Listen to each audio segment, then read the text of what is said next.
Halo para petualang cilik, yuk sini kumpul. Hari ini kita bakal ubah soal-soal yang kelihatannya biasa aja jadi sebuah petualangan yang super seru. Udah siap?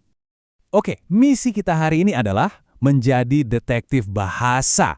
Yap, kita bakal bongkar semua rahasia yang ngumpet di dalam cerita dan kata-kata. Ayo, siapin kacamata detektifmu karena petualangan kita dimulai sekarang juga.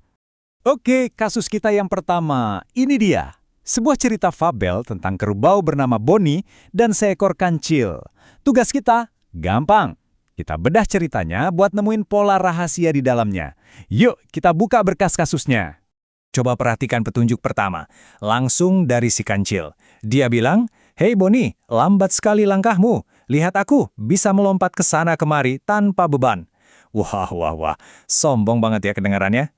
Dari kalimat ini aja, kita udah bisa nebak nih sifatnya si kancil. Dan bener aja kan, gara-gara sombong, si kancil malah kena batunya. Dia nyungsep di lumpur yang lengket, tapi coba tebak, siapa yang akhirnya datang nolongin? Betul, Bonnie, si kerbau yang sabar dan baik hati. Nah, ini dia nih bagian paling penting dari kasus kita. Nah, ini dia rahasianya. Ternyata, hampir semua cerita itu punya pola yang sama loh. Pertama, kita pasti dikenalin sama tokoh-tokohnya. Terus yang kedua, muncul deh masalahnya. Ketiga, masalahnya pasti ada solusinya. Dan yang terakhir, selalu ada pesan baik yang bisa kita pelajari. Gampang kan kalau kita udah tahu polanya? Ingat ya detektif, kalau kamu udah bisa nemuin pola ini, cerita apapun jadi gampang banget dimengerti. Keren, alat detektif pertama udah masuk kantong kita. Sip, sekarang kita lanjut ke kasus kedua. Memecahkan kode kata ajaib. Kamu tahu nggak, beberapa kata itu kayak punya arti rahasia loh. Artinya itu beda dari yang kita lihat. Contohnya nih, di cerita tadi ada kalimat, Bonnie si kerbau sedang banting tulang. Hah? Apa tulangnya Bonnie dibanting-banting gitu sampai patah? Ya enggak dong, arti rahasianya itu, Bonnie lagi kerja keras banget. Seru kan, mecahin kode-kode kayak gini? Ini dia kode rahasia selanjutnya. Di cerita, si kancil ngejek Bonnie dengan besar kepala. Apa kepalanya kancil tiba-tiba jadi gede kayak balon? Coba deh kamu tebak, apa ya arti rahasia dari besar kepala itu? Kalau jawabanmu sombong, kamu 100% benar. Besar kepala itu artinya ya sombong atau angkuh. Cocok banget kan sama kelakuannya kancil yang ngerasa paling hebat? Yes, kode kedua berhasil kita pecahkan. Kalian hebat para detektif. Nah, selain kata-kata dengan arti rahasia, detektif bahasa yang jago juga harus tahu kosakata para ahli.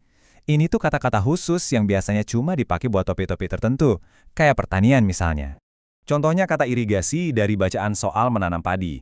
Kedengarannya agak susah ya, padahal artinya simpel banget. Irigasi itu cuma cara petani ngalirin air dari sungai ke sawah, biar tanamannya nggak kehausan dan bisa tumbuh subur. Tuh kan, sekarang kamu jadi tahu satu kata keren para ahli? Luar biasa, misi kita hampir selesai nih. Kamu udah berhasil ngumpulin semua peralatan yang dibutuhin buat jadi seorang detektif bahasa yang hebat. Oke, kita cek lagi ya isi tas detektifmu. 1. Kamu udah bisa cari pola rahasia cerita. 2. Kamu jago mecahin kode kata ungkapan. Dan 3. Kamu bisa kenalin kosakata khusus para ahli. Komplit, semuanya udah kamu kuasai. Dengan semua alat super ini, nggak ada lagi deh cerita atau bacaan yang bikin kamu bingung. Kamu udah siap 100% buat berpetualang dan ngertiin cerita apapun yang kamu baca. Nah, sekarang giliranmu.